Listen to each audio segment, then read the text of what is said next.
نبی کریم صلی اللہ علیہ وسلم نے فرمایا، جب اہل جنت جنت میں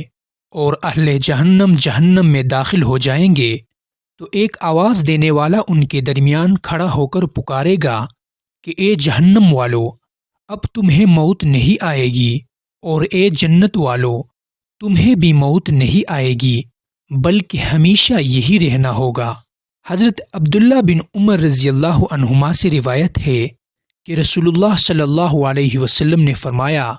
مومن کے لیے حلال نہیں کہ 3 دن سے زیادہ اپنے مسلمان بھائی سے تعلق ترک کرے۔ عبداللہ بن عمر رضی اللہ عنہما سے مروی ہے، انہوں نے کہا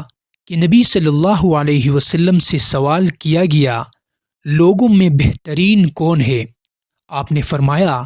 جس کا اخلاق سب سے اچھا ہے۔ سیدنا ابو سعید خدری رضی اللہ تعالی عنہ سے روایت ہے، رسول اللہ صلی اللہ علیہ وسلم نے فرمایا،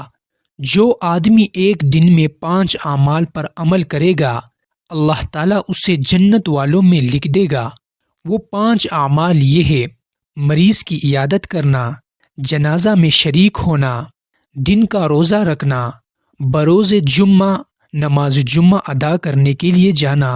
اور غلام آزاد کرنا۔